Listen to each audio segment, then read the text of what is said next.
The topic is not a very pleasant one, but for every negative, there's always something positive. So while I'll start with the negative, I'd like to conclude with the positive.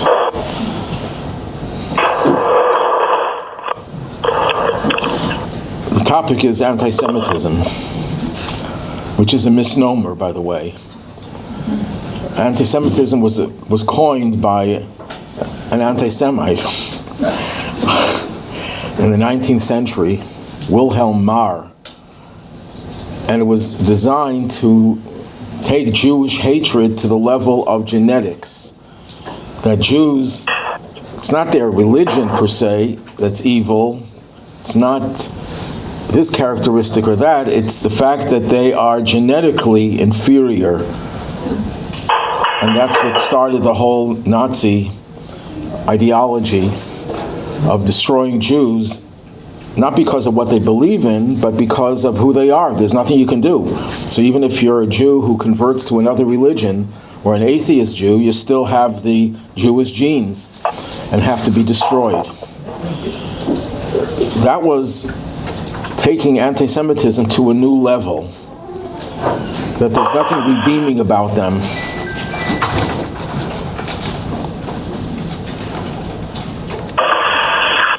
And there's nothing to be salvaged.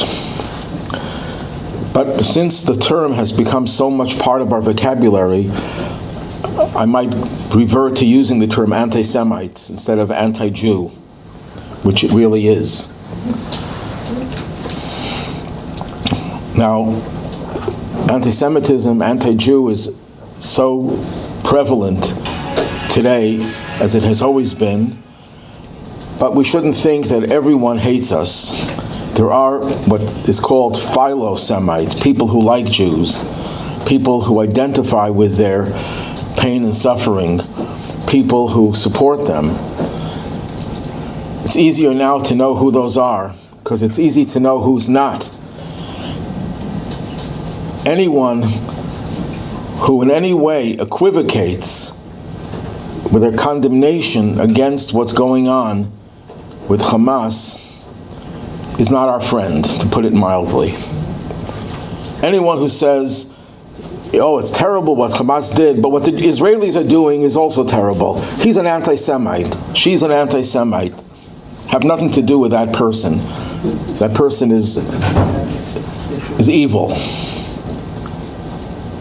Because the new form of evil in this world today is everything is equally bad or everything is equally good. There are no degrees. There are no, if the victim is also guilty of something, they're going to make the victim as evil as the person who perpetrates the crime. You can't call all forms of evil the same. Although, of course, what Israel does is not evil at all. What Israel has done to the so-called Palestinians was self-defense. Because as we have heard this hundreds of times, if the Arabs would let down their weapons and stop with their agitation against Israel, there'd be peace. If Israel would do that, we see what would happen.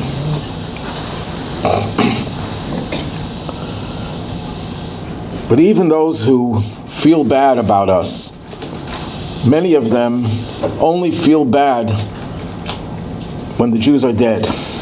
They feel bad about the Holocaust, they feel bad about the dead Jews in Gaza, in southern Israel. But when they're alive and they're trying to defend themselves, they're not as supportive. Be wary of those people. To Jews on the left, people in general on the left, you should know that the left is no friend of Israel. Don't identify with the left, please. And to those who are on the right, to the two Jews who are on the right, don't put your faith in them. They could change on a dime. So I don't agree with Jews who pledge allegiance to political parties, to political ideologies. The left is not our friend predominantly. I mean, there might be some good people in every direction, but they're not really our friends. They're our enemies openly now. And on the right, most of them are supportive, but we can't put our faith in them. A Jew should only put his faith in God. It's the only thing you can really believe in. You can't even believe, contrary to what the Israeli government says, we're going to do this and we are strong and never again because now we have our own state. Look what happened with our own state. We didn't protect our own people. And I don't want to hear Jewish leaders in Israel saying, we're strong and we're powerful and we can do all this, without adding, with God's help. The average Jew in Israel, Jew, religious and so-called secular, will invoke God's name.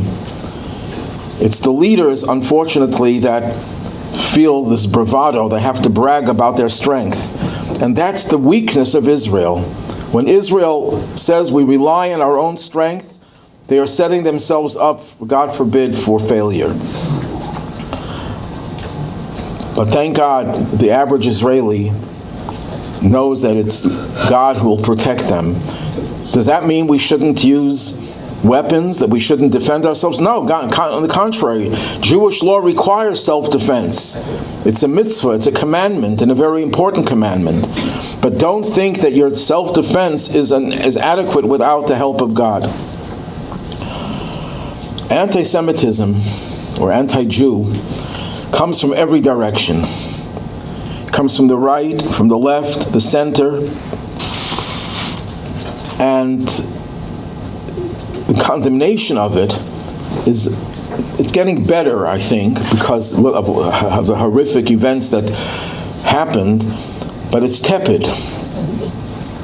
We don't see strong enough condemnation.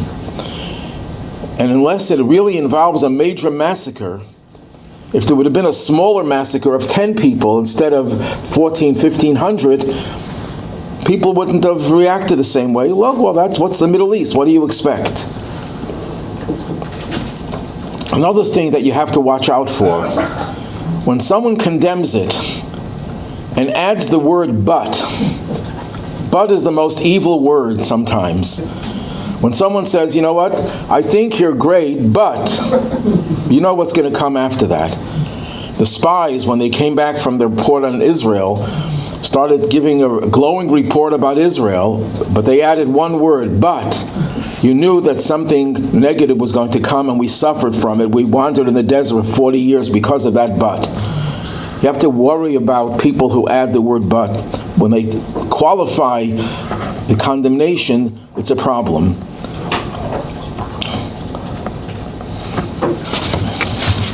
Another thing that you have to watch out for, when someone says, I condemn in no uncertain terms the Hamas massacre, I'm against anti-Semitism, and I'm against all hatred, Islamophobia. Oh, one second. Why did you have to bring in Islamophobia? Your brother was murdered, so why are you talking about some stranger?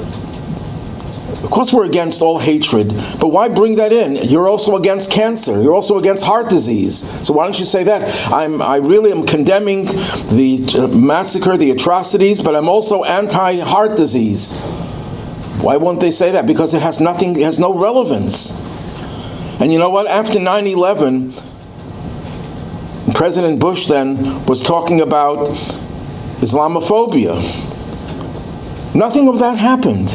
Isolated incidents. You know what? Who was attacked the most after 9/11? Jews. Here in Buffalo, Jews were attacked. Doesn't get reported, of course. Who is getting attacked in the last few years in Brooklyn, New York, the center of Jewish life? There are more Jews living in New York City than in any other city in the world. Every day, Jews are attacked. Every single day, Jews are attacked in Brooklyn. It doesn't get reported. Only the Jewish media will report it, and even then they don't report it as much.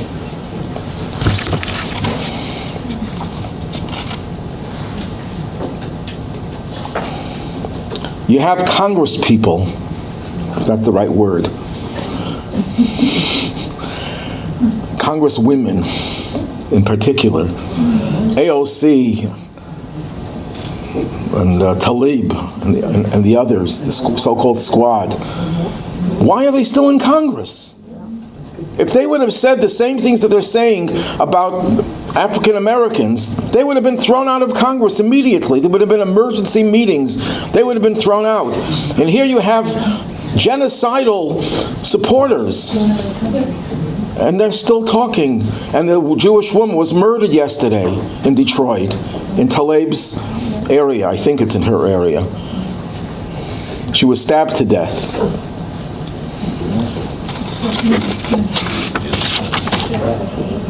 The media and academia are totally complicit. Although you're hearing some good news that some professors were fired. But they should all be fired and not allowed to apologize. You can't say, you know what, I want all Jews dead. Oh, I'm sorry, I misspoke. What do you mean you misspoke? Come on, how could you accept an apology like that? Those people should have no right to be involved in teaching our youth in the universities. I think Jews should boycott universities. They shouldn't send their kids to any of the universities that allow this kind of demonstrations that call for the death of Jews or anything that supports Hamas. Jews should go to yeshiva, to Jewish schools. Jews should go, if they have to go to university, let them go to Yeshiva University. Let them go to Torah College. There are Jewish universities. You want an Ivy League? So you risk having your kid attacked because he's Jewish or she's Jewish. And what's unique today is that the organizations that are at the forefront of fighting bigotry are the biggest anti-Semites of all. Jews should not be part of these organizations. Jews should not be part of all these left-wing organizations supposedly interested in climate, saving the climate, saving animals. There might be some valid points in these movements, but these movements are anti-Semitic. They want you dead. Does it mean everyone there? No, of course not. But the leadership wants us dead. We should be very careful before we belong to any organization and any movement. I know what I'm saying is controversial, but I think it's about time that we wake up and look with our eyes open. And we're realizing that these are people who don't want us alive. And if it doesn't mean the majority, you don't have to wait for the majority. The Nazis were not the majority in Germany. They were a minority. But the German people enabled them. I remember I once spoke for a group of Holocaust survivors in Australia. And I asked them to critique me. And after I finished speaking, one of them says, "You use the word Nazis." I never use the word Nazis. It's the German people who did it, not the Nazis. The Nazis were only the instruments, but the German people allowed it. Were there good Germans? Sure, they were good, they were righteous to save Jews. But the overwhelming majority of people didn't care or were happy. And that's happening today as well. And these movements that purportedly are there for human rights, for protecting the planet, protecting animals, whatever, all sorts of these movements, most of which are left-wing movements, they are not our friend, to put it mildly. And even when people condemn anti-Semitism, we just had a speaker at the JCC not too long ago, when they had that memorial, that rally, and he starts talking about we're against hate, and he mentioned the murder of blacks in Buffalo. Now, we're just as much appalled by that kind of violence, that kind of evil. Why are you talking about other forms of hate? It's not about blacks now, it's about the Jews. Why do you have to apologize for defending Jews by saying, well, I'm not only against harming Jews, I'm against harming other people as well? Why do you feel compelled, I don't mean you here, but why do people feel compelled to bring in every other form of hatred? In addition to the fact that anti-Semitism, while it's no different from any other bigotry in the sense that it's a form of bigotry, it's much worse. It's worse in so many different ways. It's not just racism or bigotry on steroids. It's a different category altogether. And I'll point out several points about it. Number one, anti-Semitism is ubiquitous. It comes from every segment of the population, whether you're rich or you're poor, right wing, left wing, center. You're religious or you're secular. You're white or you're black. You're an academic or a peasant. It comes from every segment of the population for all sorts of reasons. That's unique. Number two, anti-Semitism is usually lethal. It leads, historically speaking, to massacres, pogroms, and Holocaust. It's not just hatred, spewed hatred, with an occasional attack. It's lethal. It leads to the worst, and sometimes even genocidal, as we're seeing today. Hamas is not saying, we don't want Jews in Israel, because it's our land.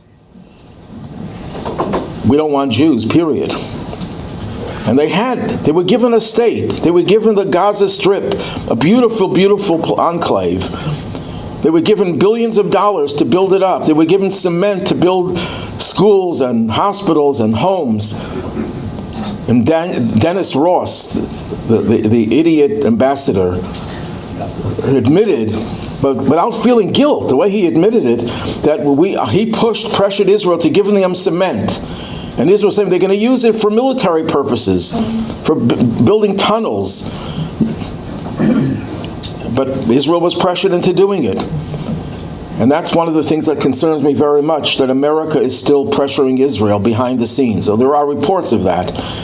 And I don't know how reliable these reports are, but it's almost certain that America is going to put limits on what Israel can do. They're talking very nicely now, but I don't trust the government. And I don't care if the government is Democrat or Republican. I don't trust the American government when it comes to Israel. We're grateful to the American government. We're grateful to the president for saying the right things. But we need them to allow Israel to do what it has to do. Or else it's going to repeat itself over and over again. God forbid someone has a malignancy. What does the surgeon say? I'm going to take out 3/4 of it, because what do you need? The majority. It's going to come back. It has come back. It is a cancer. There's no question about it. Third difference between anti-Semitism and racism and bigotry in general, the bar is much higher. To be called an anti-Semite, you had to do something much worse than to be called a racist. All you have to do is use the N-word and you're called a racist. It's a harmless word. It doesn't hurt anybody, but to be called an anti-Semite, you have to actually advocate murder of all Jews. How many people have called out the squad as being anti-Semites? How many people have defended them?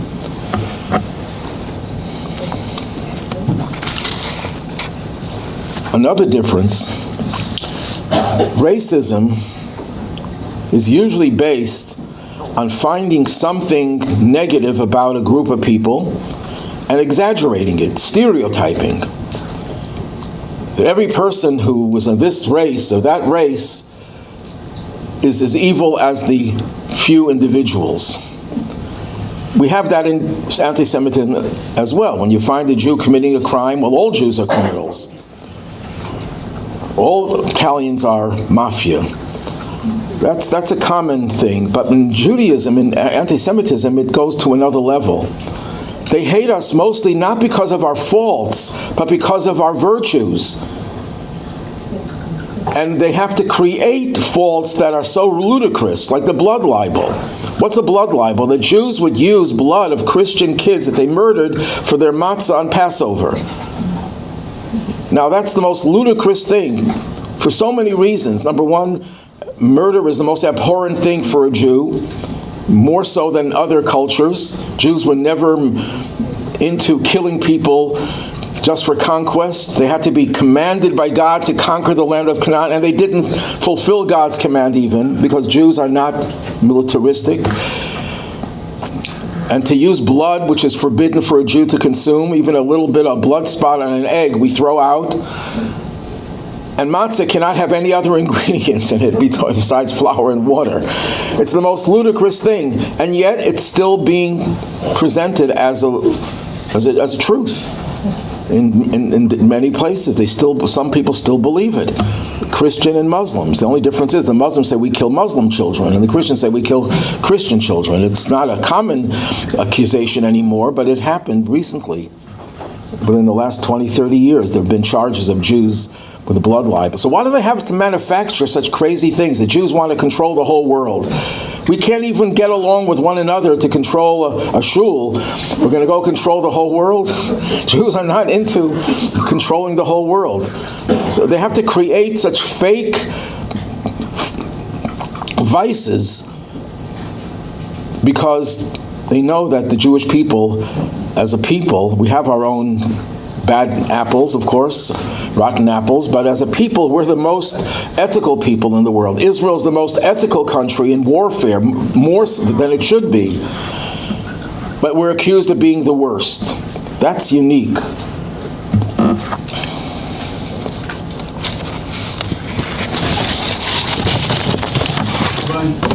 Yes. Calling out everybody in the world. Almost everybody. People against Jews. You didn't call out the Jews against the Jews, which are certainly a big issue, but that's not my issue. You blame the Israeli government and how what they do, that they leave out God. They leave out God. Well, I happen to have this book in front of me that I love. Covenant. We have a covenant with God. You've invoked him. Where is the covenant? Where is the protection from him? You haven't called him out. You want me to call out God? Okay. Yes. I still have another 40 minutes to talk. I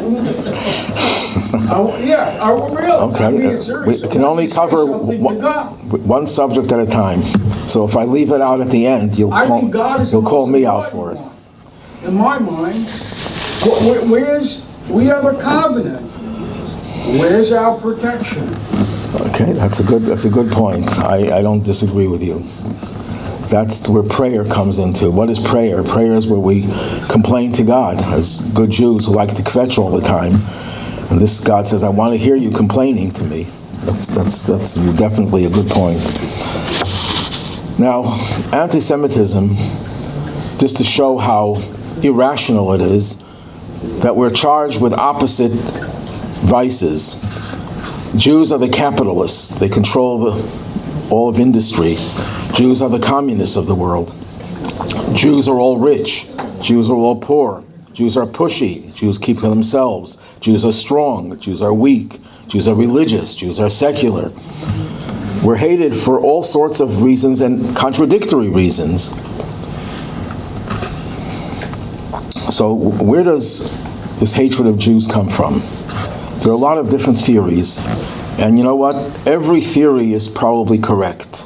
It comes from every reason. But those are essentially justifications for the real hatred, for the real reason. If the economy is bad, you blame Jews. Why blame the Jew? Why not blame some other group? Why always the Jews? So there must be a hatred to Jews that preceded the bad economy and the scapegoating. So someone will say, well, it's the Christians who brought hatred because we killed their Savior. So what happened before Christianity? Before there was a charge that we killed their Savior. Anti-Semitism didn't begin with Christianity. It began earlier. Maybe Christianity perfected it, but it was there before. Almost every empire, not almost, every empire, the Assyrian, the Egyptians, of course, the the Canaanites, the Assyrians, the Babylonians, the Persians, the Greeks, the Romans, the Ottomans, the British, the Spanish, the Portuguese, every empire persecuted Jews to one degree or another. So it preceded, of course, the modern day explanations for it. So what is the source of it? So people say it's jealousy of our success. But there are so many other groups that have success, and the jealousy is never an explanation for wiping out Jews, for wiping out those other groups, but it is always an explanation for wiping us out. So the book Why the Jews by Prager and Telushkin, he says it goes back to the fact that we brought the idea of one God to the world. We brought the idea of commandments to the world, Jewish nationhood, and the chosen people. It's all those four things which are really all one, really one point. Actually, the Midrash says, why is Mount Sinai called Sinai? Because in Hebrew, the word for hatred is related to the word Sinai. Sinna is hatred. Sinai, Sinna, it's very similar. That from the time the Torah was given at Mount Sinai, hatred entered into the world of the other nations. One interpretation of that means that's where anti-Semitism, hatred of Jews, came from. Because what happened at Mount Sinai? At Mount Sinai, the Jews changed the whole way of looking at the world, looking at existence. One God, not many gods. People who worshiped many gods were really worshiping their own vices.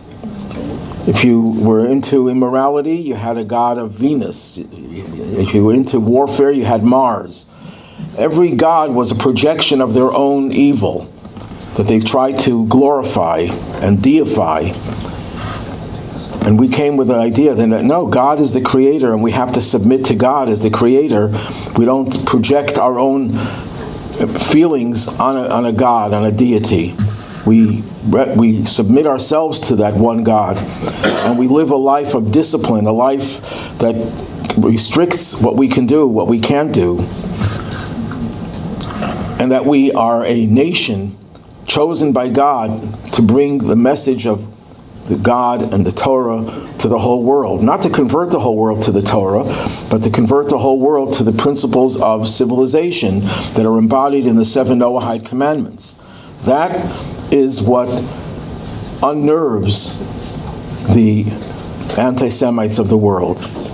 Because there's something unique about the Jewish people. The Jewish people, and it's all summed up in one word, the chosen people. What does the chosen people concept mean?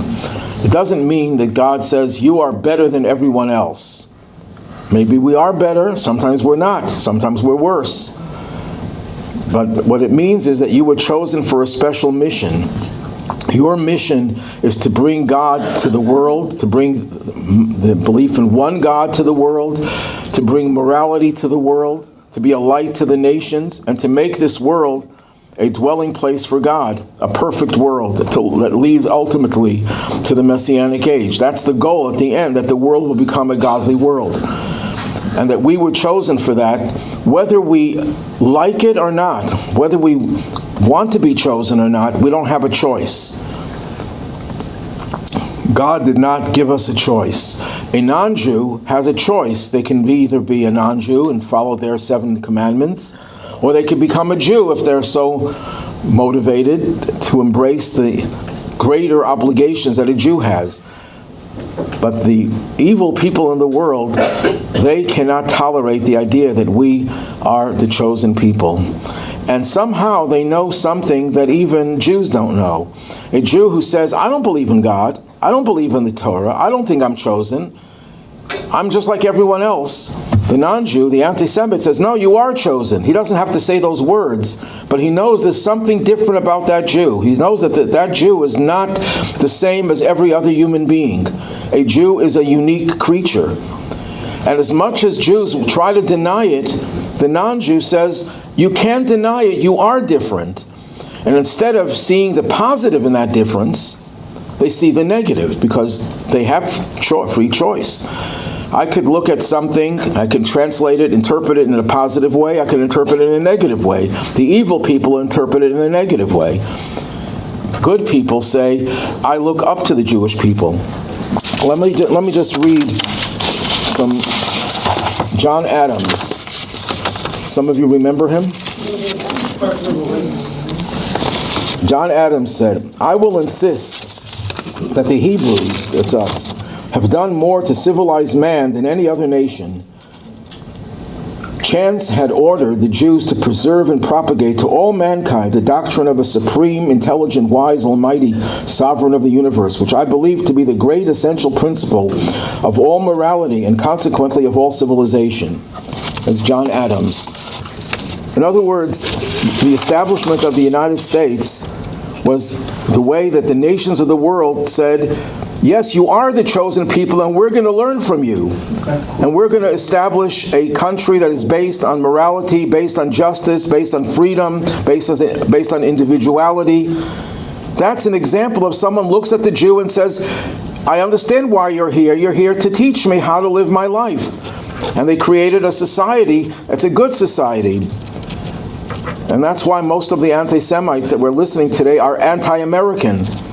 Because America did, for better or for worse, we're an imperfect society, of course, but for better or for worse, I say the American people, have accepted the call of the Jewish nations being chosen to educate and civilize the world.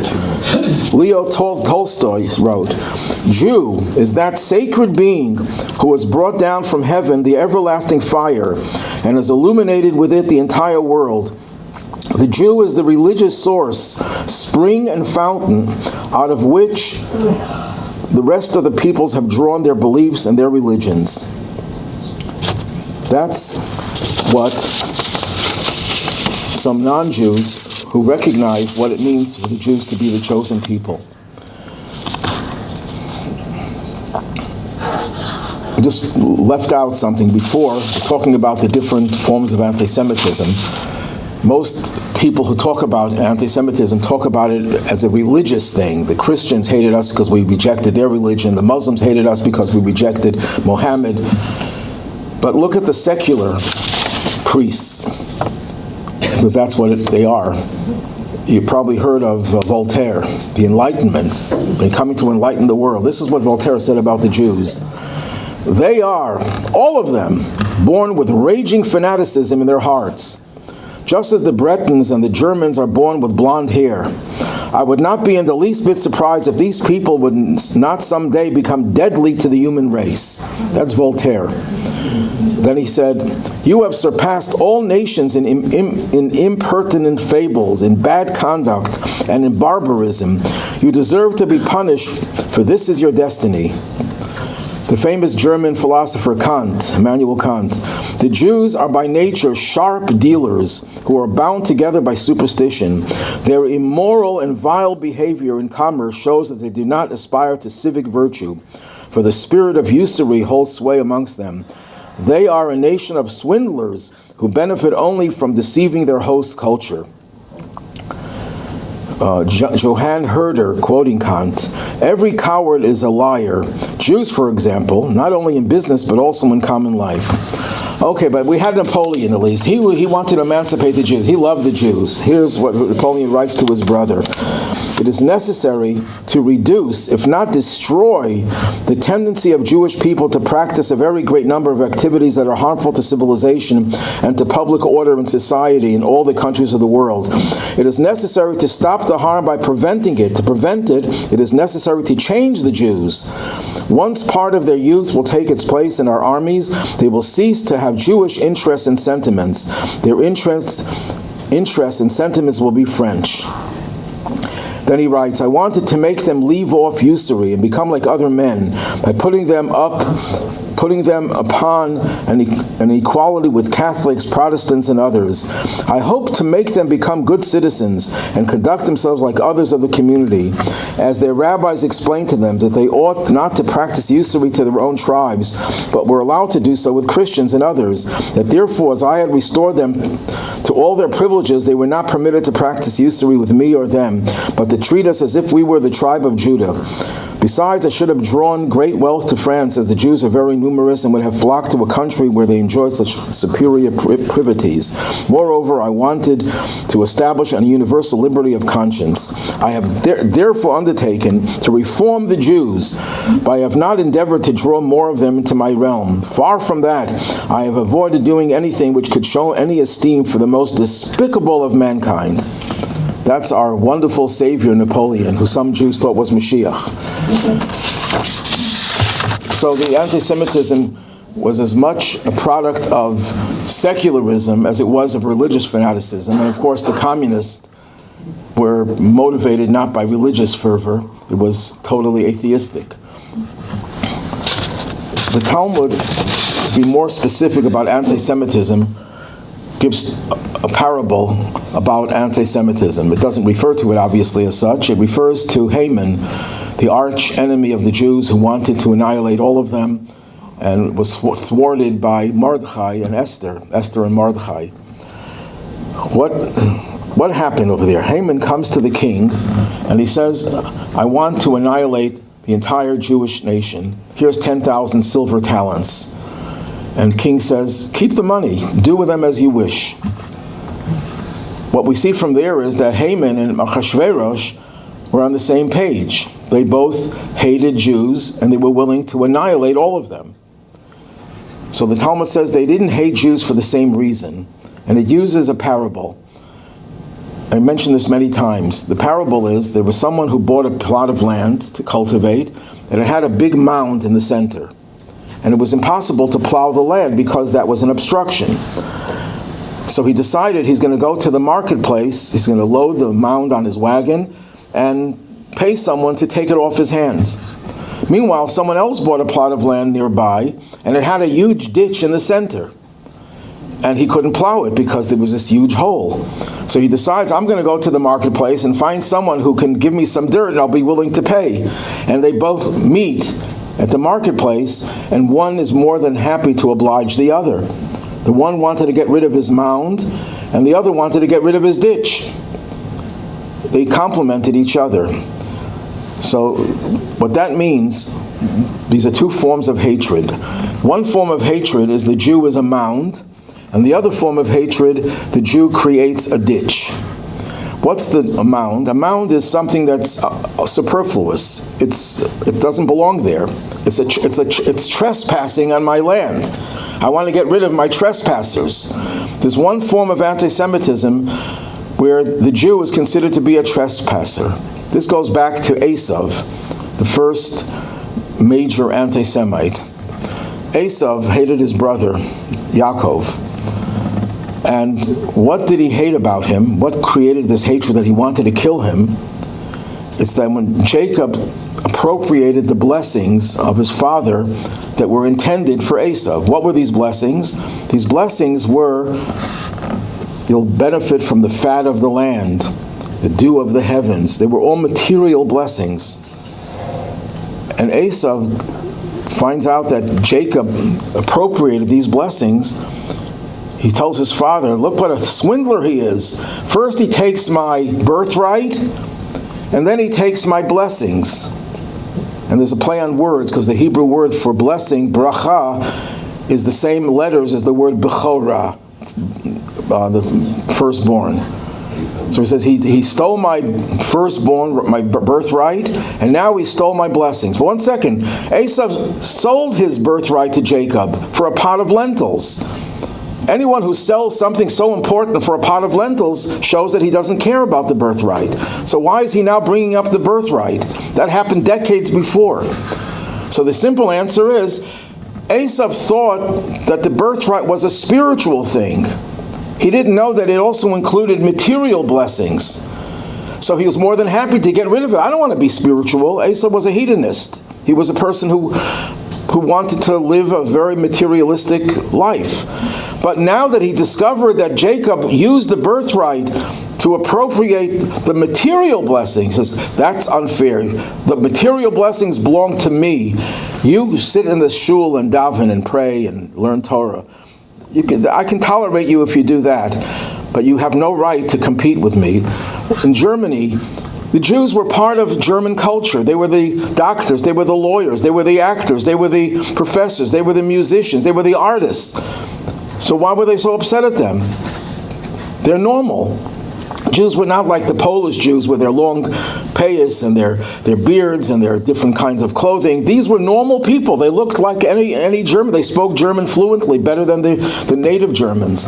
But that was precisely the reason they hated them, because they said, you have no right to compete with us. Every doctor that's Jewish is trespassing on our turf. It belongs to us. Every Nobel Prize that you won was taking it away from us.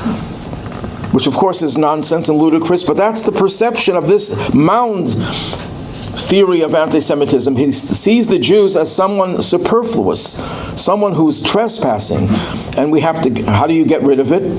By destroying it. Or at least relegating the Jew to poverty, let him live in his own ghetto, and let him study Torah and be a rabbi, be a Talmudic scholar. That's fine, but you can't compete with us. That's one form of anti-Semitism.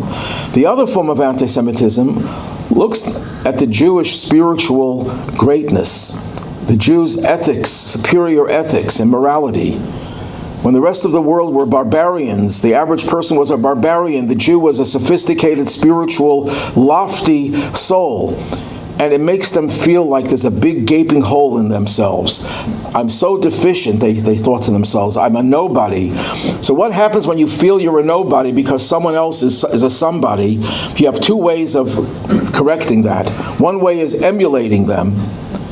And that's what the philo-Semites of the world, the people who like Jews, the American culture in general, is a positive culture, because they said, we're going to emulate the values of the Jewish people, because we see their values are superior to our values. But then they have free choice. And others said, I'm going to get rid of that ditch in me by filling it up, by getting rid of the Jews. Get rid of them, that ditch will no longer be there. I won't have to be jealous anymore of the superior virtue of the Jewish people. Those are the two forms of anti-Semitism. Either it's directed against our physical existence, or it's directed against our spiritual existence. And sometimes you can have both. What we're seeing now is a combination of the two. And the Nazis as well. They were not just against our bodies, they were against our souls. The Nazis didn't just say, we don't mind Jews being religious, we just don't like them physically, that we don't want them competing with us. They wanted them gone, and their culture and their spirituality gone as well. They targeted spiritual people, they targeted rabbis, because they knew they were the spiritual leaders. And the same thing with Hamas and their bedfellows. These are people who want us dead, and they feel inferior because of our superior spiritual. Every time a Jew says to the anti-Semites of the world, but look how nice we are. We're feeding the Hamas. We're sending in $100 million worth of supplies while they're keeping our hostages after they massacred 1,500. Look how beautiful we are. That generates even more hatred. Because they say, you Jews, you're superior to us, it makes us feel inferior, so we hate you and we're going to destroy you. So how do we deal with these two types of hatred? The first thing we have to know is that there's no escape from, of course, individuals could hide their identities. If they can do plastic surgery on their Jewish noses, that would make it easier. But ultimately, the Jewish people cannot escape, cannot hide. So every time we pretend we're normal, every time we pretend that we're part of the rest of civilization and they should respect us and like us and accept us and embrace us, it doesn't work. What works to some extent, and of course we need God's protection all the time, is that we are proud of our Jewishness and we don't hide our Jewishness. Because part of the anti-Semitism is also when the anti-Semite looks at the Jew and says, you're not one of us. You're hiding your true identity. We know that you're not an atheist. We know that you're not someone who rejects Judaism. But the Jew protests, says, I don't believe. You know about a little bit of humor can help a little sometimes. This Jew was accosted by someone who accused him of being a Jew. And he says, I'm not a Jew. My father was not Jewish. My grandfather, Oliver Shalom, was not Jewish. The Jew can't hide his Jewishness. Somehow it's going to come out. Why lie to the world? Why tell the world that you're like them? You don't have to hate the world. We're not commanded to hate people. We're commanded to embrace everyone. But to embrace them in ways that edify them, elevate them, by showing them not that we're part of them, but that we're unique. We are unique. That can get rid of the people who feel that we are trespassers. We're not trespassers. We are Jews. And to those who look at us and say, you make us feel like we're nobodies, we're ditches, we're holes, educate them about the 7 Noahide commandments. Tell them that every human being is chosen. Jews are chosen for a special mission where the special forces of the army of humanity that were given special responsibilities. We have 613 commandments. But every human being was chosen to fulfill the 7 Noahide commandments to make the world a better world, a civilized world, a world that God will feel comfortable in it because it's a clean world, morally clean. And that way, we give the people who feel like they're nobodies, ditches, a sense that they have importance. And we respect them for it. And we're not asking them to convert to Judaism. We're just asking them, be a righteous Gentile, and God will give you every reward that you deserve in the next life. We believe that everyone has a share in the world to come if they deserve it. But then, you're right, I blamed the Israeli government. I blamed the anti-Semites, of course. And what about God? So the answer to that, as I already pointed out, that we don't understand God's ways, and I can never give you a good explanation why it happened. Because if I tell you a thought that many people have advanced, that Israel, and I also mention it many times, that Israel was in its most vulnerable state it was ever in because of the infighting, because of the complacency, because of the lack of recognition that we always have to be vigilant, that we have to depend on God's protecting us. But that doesn't justify God allowing such a massacre to happen. So we're not going to try to defend God. God has more money to spend on better lawyers than I can be. He doesn't need me to defend him. But one thing we know for sure, that the way to really show our belief in God and our trust in God is to complain when things don't go right and things have not gone right. And that's what prayer is all about. Prayer is not about just praising God. Prayer is about, actually prayer has 2 elements to it. If you look through the prayers, you have praises of God and then you have requests of God. And according to many opinions, the main part of the prayer is not the praise, it's the requests. Because praising is important, of course, and we praise God because we want to show our connection to Him and how much we appreciate Him. But when you ask for something, it means you really implicitly believe that He has the power to give you something. I'm not going to go to someone who I know has no money and ask him for a loan of $1,000. Because I know the person doesn't have $1,000. Why should I ask them? Why should I waste my breath? I'll go to someone who has money and ask for a loan. When a person says, I'm not going to ask God for my health, what you're saying is that your belief that God could really take care of your health is not that strong. Because you want to get better. That's why you're going to a doctor. So if you knew that God could help you recover, you would certainly go to God and ask Him. So why all of a sudden are you becoming so altruistic? Oh, I'm not going to ask God for this. I'm above that. What do you mean you're above that? Then why did you go to a doctor if you're above that? The answer is you want to get healed. Well, if you really believe that God could heal you, you'll pray to Him. So prayer is really when you complain to God, that's the greatest sign that you really have genuine belief in God, not just feigned belief or artificial belief, a superficial belief.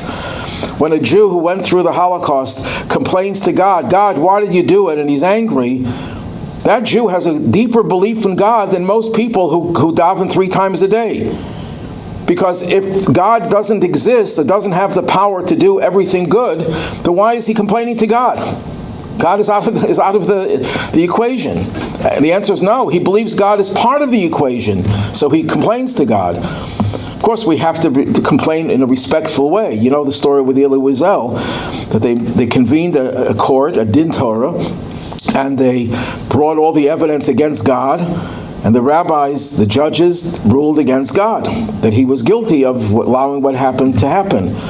And as soon as they finished the court case, they said, okay, let's daven mincha now. And that's a true story. People who are, why? Because there was no contradiction. It was the natural consequence of your belief in God. Your belief in God means that if something goes wrong, you go to the source, to the address.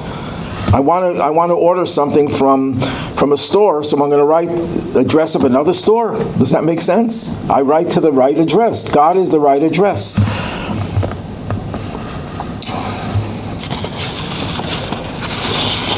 Why is this happening? Again, we don't understand God's ways, but God himself tells us some of what goes through his mind. God tells us that evil has a place in this world. It's to challenge us. Whatever reasons there are, evil has a place, but evil only has a temporary place. Evil will ultimately come to an end, and I think I just mentioned this last week.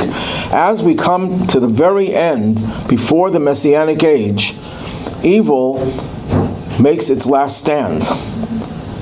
And that's what explains why the atrocities of the 20th century were worse than anything before that.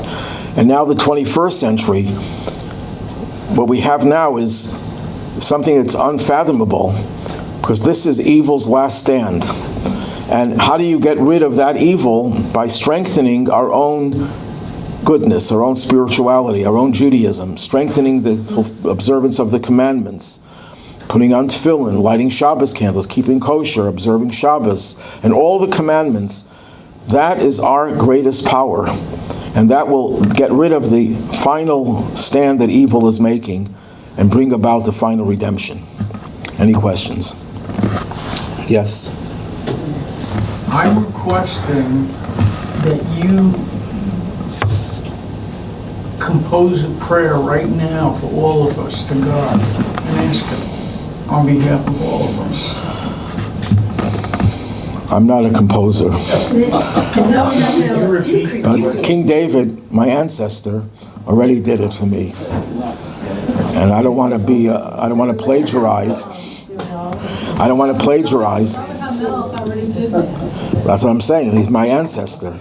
I'm a descendant of King David. I'm sure you are. Because most likely, most Jews are probably descendants of King David now. But I know how it works, because my great-grandfather had a document that traced his lineage to Rashi.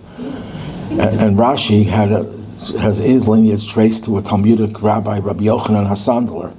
And his genealogy is traced back in the Talmudic literature to King David. Okay, so...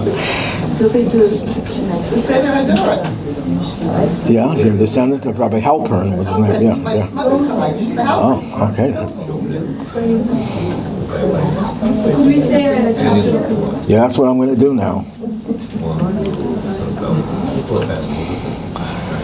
King David was very smart to put the Psalms on an iPhone. Well, it's not an iPhone, it's an Android. But he possible. I'm one of those people that believe that God's very involved in the world. And I believe that he picks who's going to be the president of the United States. I know that sounds crazy, but I believe that he picks who's going to be president of the United States, because the United States is basically the most important country on earth right now. Right. So it's important to know who the leader is. And I remember, well, everybody, why Trump, why Biden? Because, you know, and I realize now that, and this is, God knows what's going to happen, because it's not evolving. It's a story out there like that. And he knew what's going to happen on October 7th. And he wanted to put things in place. So Trump did the Abraham Accords, which eliminated a whole bunch of, which broke up the Arab support. Right. hegemony. And Biden, if Trump had been president, we would have nothing. But Biden's president, and he's supporting as much as he can. You know, he's supporting Israel, and when he says something, you know, most of the liberal media agree with him. You know, they're attacking him now. The Arabs are attacking Biden for being supportive of Israel. Right, a lot of them are, yes. But, so I don't know what's going to happen, but I think God's very involved in what's happening. Absolutely, but you know what? You just pointed to something, there's a biblical verse that's paraphrased. The hearts of kings and ministers are in the hands of God, more than just anyone. So who controls God's hand? What the president does is controlled by God. Sometimes you can have an anti-Semitic president. Nixon was an anti-Semite, but yet he saved Israel during the Yom Kippur War. You can have a president who's very supportive of Israel, like Bush W. was very supportive, but he hurt Israel terribly. He supported the expulsion from Gaza, which is what led to what's going on today. And he pushed for it. Although he claims that the Israeli government wanted it, so he went along with it. But the point is that whoever is president is up to God to guide him the right way. Who guides God? And the answer is we. By our actions, by prayers and actions, we influence God, as it were. God chose to be influenced by us. That's why prayer is so important. And not to say, well, my prayer is going to change and defeat the Hamas. Yes, my prayer can do it. Your prayer can do it. Everyone's prayer can do it. So you're 100% right about that God is in control. But God says, I want you to guide me so that you are part of this process of liberation, of salvation. Let me get I'll say it in Hebrew, and then I'll translate it in English. I need an English translation. I can do it. What? An English? Yeah, give me a second. I'll say it in Hebrew meanwhile. Lam natseach mizmar leDavid, yancha Adonai b'yom tzara, yisagevcha Shem Elohei Yaakov, yishlach ezecha mikodesh u'mitziya yisadeka. Yizkar kamin chaysecha ve'las chayadash nesela, yitin lecha chilvavecha v'chalatzascha yimalei. Neranina b'shuasecha u'b'shem Eloheinu nidgail, yimalei Adonai kol mishalisecha.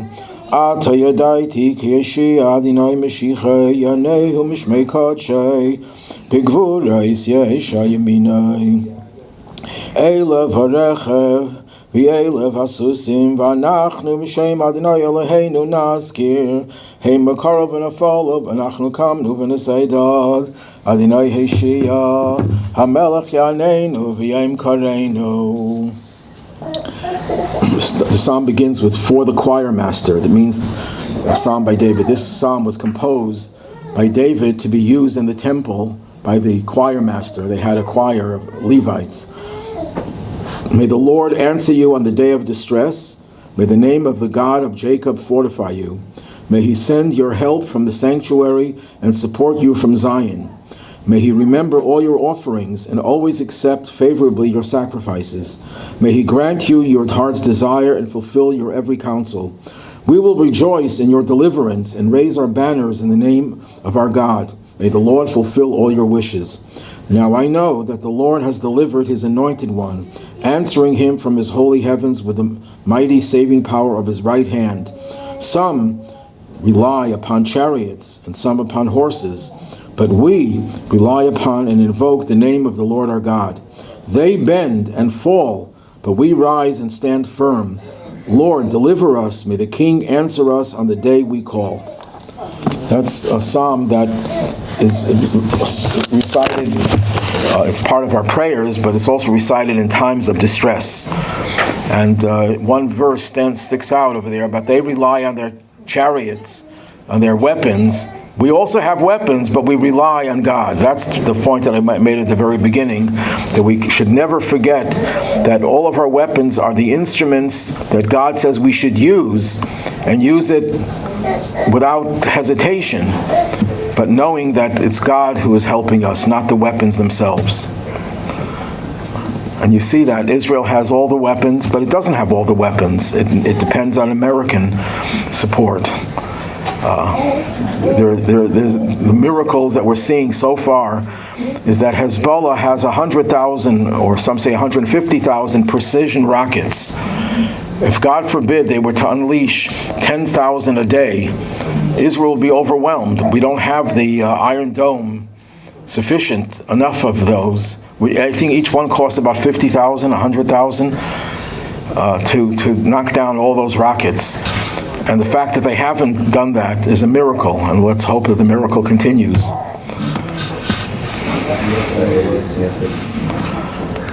Any questions on the Zoom? Okay, so may God listen to our prayers and the prayers of the entire Jewish nation. And I should also mention the fact that the Jewish people have been united now more than any other time in recent history. And there are some holdouts, there are some outliers who are still talking about supporting Hamas, giving them supplies and everything, and not bombing them. A ceasefire. But you know, the exception proves the rule. The rule is that most of the Jews are united, and all the differences between secular and religious have fallen to the wayside. So Hashem should bless us that spirit of unity should continue, and that will bring the ultimate victory. And the ultimate victory is the Mashiach. There's no other way of looking at it, because as much as Israel can do, even if they're not restricted by anyone, there's always going to be an element that is going to agitate against us. The complete victory is when we have Mashiach. Do you agree, Shalom? He agrees. He's upset about Israel. Okay, everyone have a good week. Today is a special day, by the way. I should mention it. Today is the 7th day of Cheshvan. When the temple stood, Jews would come to the temple for Sukkot on a pilgrimage. The entire Jewish population would move to Jerusalem. And then they would all have to go home. Now on the holiday, in our daily prayers, we ask for rain. In Israel, the rainy season comes now. That's why this month is called Mar Cheshvan. Why is it called Mar Cheshvan? So the simple reason is the word Mar means drops of rain. It's the month of rain. There's a little problem. You have a few million people traveling by foot or on horse when it's raining. So they would not start asking for rain in their prayers until the last Jew reached his destination, who lived the farthest away from Jerusalem. And that usually was about the 7th day of Cheshvan, today. So today in Israel, they ask for rain as opposed to what they did all summer long. In the summer, rain in Israel is not a good thing for the crops, but now it's a good thing. But the lesson over there is that even though majority of Jews are already home, but we waited to the last single Jew to get to his house before we ask for rain, so he shouldn't be inconvenienced. That shows the unity of the Jewish people, that for one Jew's inconvenience, it's not the end of the world if it rains on you, but for his inconvenience, the whole Jewish people waited to ask for rain. So let's hope that that spirit of unity stands us in good stead and brings about the final redemption.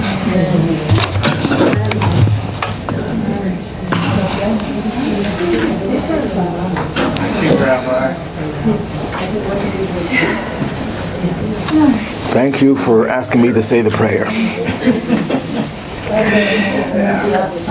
I forget a lot of things.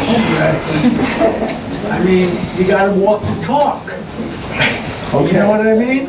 And, I mean, you named every possible enemy. And God, of course, is not the enemy, but he's the one who really can do something. And, you know, we've got a covenant. What's the covenant for? I don't talk to myself. Okay, see you.